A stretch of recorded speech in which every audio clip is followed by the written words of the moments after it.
Hello, you amazing, delightful, beautiful people of the world. Thank you for clicking on this video. Thank you for stopping by my channel.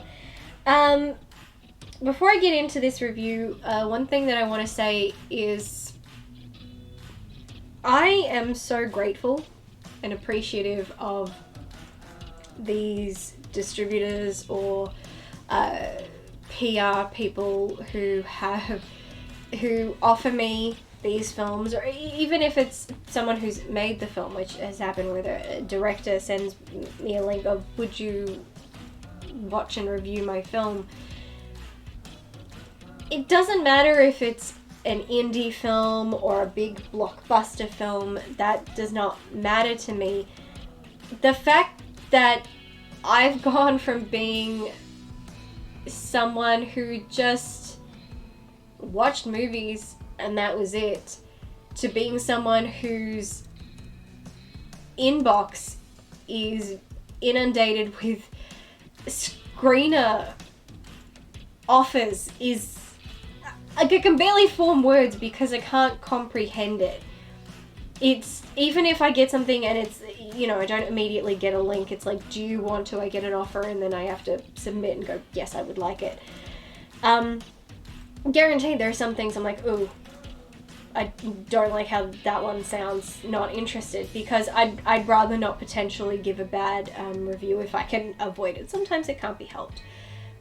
But just getting these offers is still absolutely mind-blowing, especially because most of the time I end up really liking or being really wowed by the films that I am gifted, I'll say, because I do see this as a gift. It's a rare opportunity that I never thought I'd have. And even if it's maybe a film I don't like, if it gives me something that I feel I can sink my teeth into and really talk about, or forms a conversation, I still think that's great. And I would never have gotten the chance to see any of these films or been offered any of these opportunities if it weren't for me starting on YouTube and people supporting me and giving me a bit of traction. So thank you all so much, and thank you to distributors and directors and writers and PR people who send me these movies and are willing to take my opinions on them. It means so much to me. So with that being said, I will get into today's review of Rainbow's End. Rainbow's End is a 2020 drama film directed by Tracy Rand with a screenplay by Jennifer Cooney from a story by Joe Orlandino. In it, a prominent lesbian couple adopts a child diagnosed with a genetic predisposition for violence who must contend with their hardline stance on acceptance while attempting to raise the perfect family in the spotlight. Here's what I have to commend the film on first. For being a film centered around a lesbian couple that is not depicting stereotypes, that is not using the painfully overused coming out story, and is not yet another story about tackling homophobia. I understand we live in a world where homophobia still exists, unfortunately, and it is important to tell those stories, but when the majority of LGBT+ stories are that subject, it becomes counterproductive. It's hard seeing story after story where these characters don't just get to have lives and experiences like a lot of other people. To deprive them of those stories is to, in my opinion, perpetuate that LGBT+ characters aren't normal. Some of us don't experience homophobia, luckily, and some of us do normal things like having families and lucrative jobs. Some of us don't have struggles involving our sexuality. Sometimes we have struggles like any other person, and I think telling those stories is just as important, especially in the battle for equality. The film centers around Hannah Driver, played by Janelle Snow, a successful lawyer who is running for city mayor, and her partner Jules Paradise, played by Amanda Powell, a coffee shop owner, activist, and spiritualist. These two women are entirely polar opposites in terms of personality, but they love and respect each other and support each other's goals and ambitions. Their next goal is to become parents, but Jules finds herself unable to have children, and Hannah not so willing to get pregnant. The two opt for adoption. This is how they become the proud parents of a little boy they named Beau. One of the unique things about this story is we never meet Beau. At first, I was very frustrated by this fact. I felt I was finding it hard to invest in their struggles or the severity of them because I never got a chance to meet Beau and learn about him as a person. But as I kept watching, my feelings changed. I became impressed by the film's daring decision and was slowly becoming able to understand its purpose. We do, through Jules and Hannah, learn a lot about Beau, but the story isn't about him. It's about Jules and Hannah, their relationship and their individual journeys and how they are impacted by Beau coming into their life. It became clear you have to view this as an outside spectator. I think about the times I speak to my friends online and I vent about people in my life who they have never met. They only have my side of the story to go off. Yet they give me their attention and are sympathetic to my struggle. That's very much how this film works. We're the soundboard. We're watching two women trying to find balance as mothers, as partners, as adults with jobs and responsibilities. We see them handling things in completely different ways, and we see how raising a child with a scary genetic condition takes its toll on every aspect of their lives. How they interact with each other changes. We see the highs and lows, the moments of love and joy, and the moments of anger and exhaustion. We see how their careers are affected, their relationships outside of their family. It's this emotional story about the fine line where unconditional love becomes a burden. Adoption isn't sunshine and rainbows, no pun intended. Relationships aren't always smooth sailing. Sometimes happiness comes after years of turmoil. This film depicts that, and it's so human. We see different stages of Beau's life and how, as he gets older, his predisposition to violence gets worse and it weighs on his parents more and more each day. They have such different coping mechanisms that it makes their issues worse. Hannah, who was so excited to be a mother, who had visions of the perfect idyllic family, has those dreams blow up and she doesn't handle it well. She copes by being the disciplinarian and withdrawing emotionally. Jules, who was crushed by not being able to bear a child herself, starts off a bit withheld, but quickly finds herself overcompensating with too much love and acceptance to make up for what Hannah lacks, and her belief that love and affection can fix their son. It's hard to feel sympathy for Beau because we only see his condition from the outside. We see the violence and the torment and the toll it puts on everyone around him. But there are these rare moments where a single camera shot can make you feel overwhelming sympathy for him and his parents.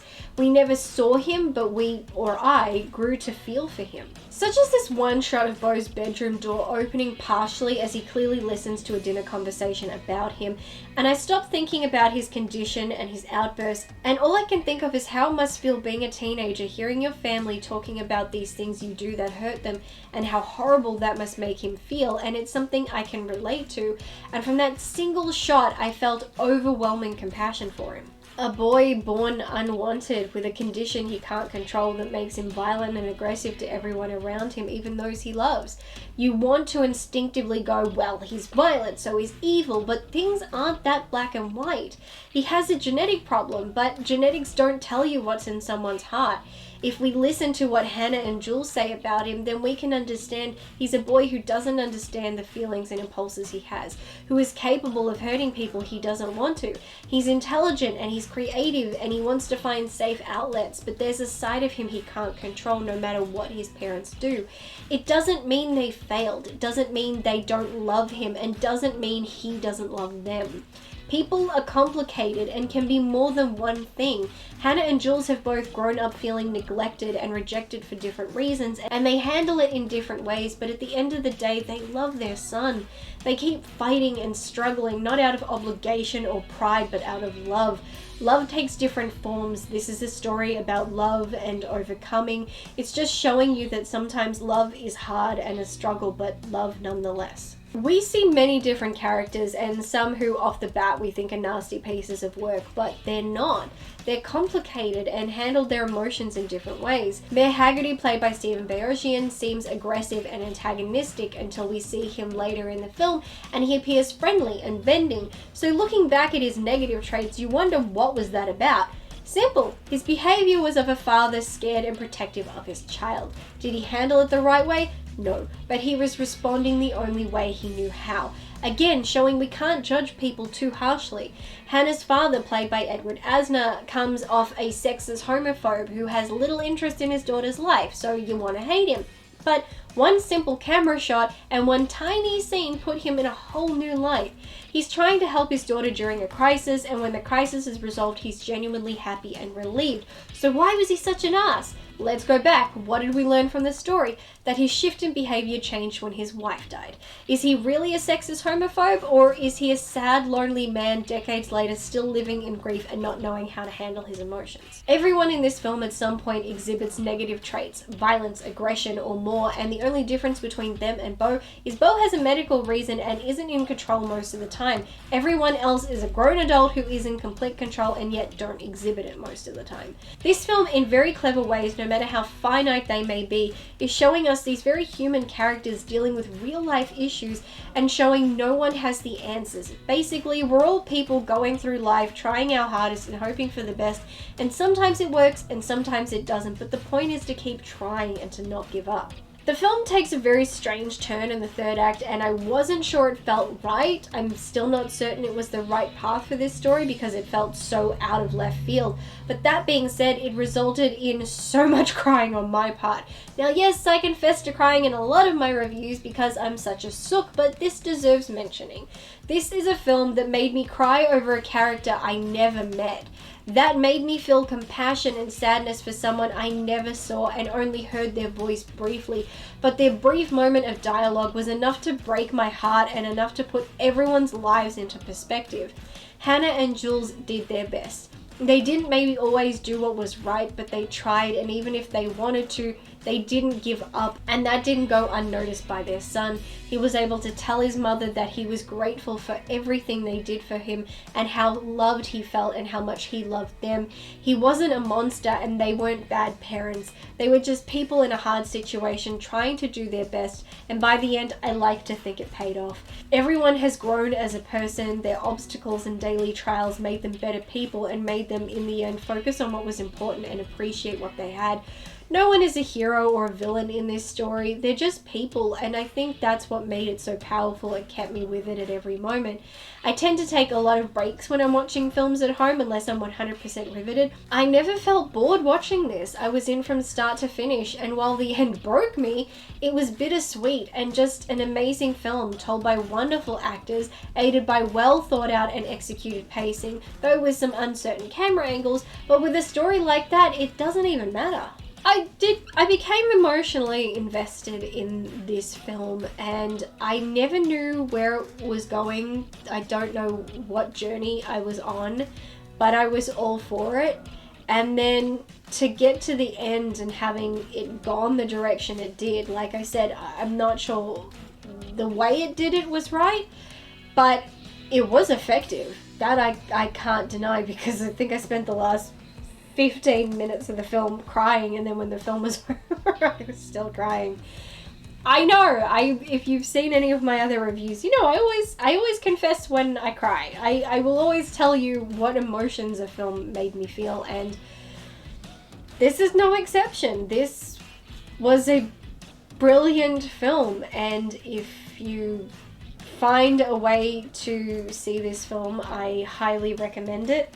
I do believe this film is now available on demand, so if you can get access to it, I highly recommend checking it out. It is definitely worth your time. It was, I had no idea what I was going in for. I thought that it was going to be kind of on the thriller side, that type of a drama, but nope, it was 100% a drama, which is typically not my kind of film. But oftentimes when I get a screener, they tend to be dramas, and I'm just like, ugh.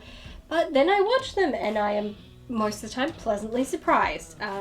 So that is often why I say yes, because I like being surprised. I like when I go in thinking I'll get one thing and I walk out with another. So yes, definitely check out this film if you can, please.